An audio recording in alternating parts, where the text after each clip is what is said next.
Uy, tama na yan. Mababasag na yung Wait lang, salamin. ako Kakaano mo mas. dyan. Sige, tigilan mo na yan. Kaya mo nga yung kapatid mo. Ikaw naman ayos na eh.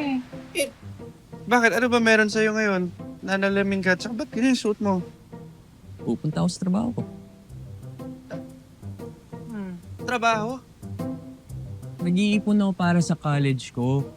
Ayun. Yan ang gusto ko sa anak ko. Masipag na. Guwapo pa. Puta mo. Buti pa si mama, supportive. Buti pa si mama. Nagkatrabaho lang. Ginaganyan kanya. Hindi mo kaya ako ginaganyan. Ang alin? Pero masipag ka rin naman. Masipag. Tsaka, Mabait. Mabait. Ang bait. tsaka, yun lang. Ano bang gusto mo sabihin ko? Ma, sabihan mo rin daw si kuya na gwapo siya.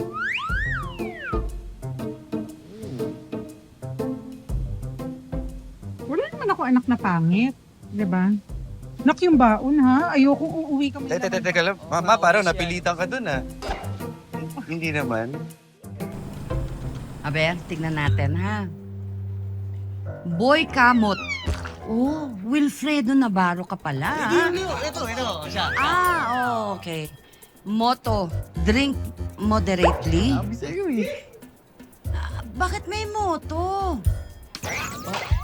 Sabi po nito lagyan. Udas ka talaga, tama ka eh. Oh, tama na. Oh, eto na kasunod. Oh. Eto. Ang bansa natin mahalin. Kung pwede, ako rin. Turo ang tatay ko yan. Ano ba yan? Bakit may ganun? Para sweet. Kapitana, ako rin. Yung sabi. Ako na magbabasa. Siya. Parang natatawa tol. Hindi. Hindi na sanay sa pogi yan. Bakit may ganito? May size ng paa. At saka bakit ang laki-laki ng picture mo? Para makilala niyo, maaninag niyo agad, kapitana. Ba't kitang-kita natin? Kapitana, yung isa po sa akin na, Singkit. yan po. Tanggap na po ba ako? Eh bakit wala kang suot? Ha? Nung sinaunang panahon pa po yan, Kapitana. Resume, walang suot na pang itaas. Malaki naman po yung katawan. Kayo ba talaga? Hindi pa ba kayo nakakagawa ng resume sa buong buhay ninyo? Yan yung ano, di ba, parang slam book, yung nilalagay na minute to mention.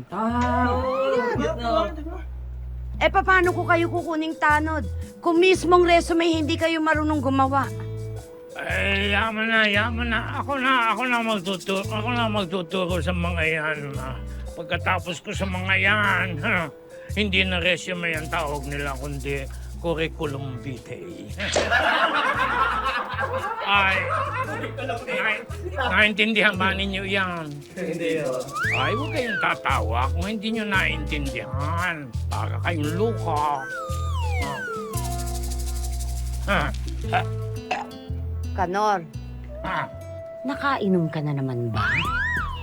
Hindi ba pinagsabihan na kita na kapag pupunta ka sa barangay, huwag kang iinom?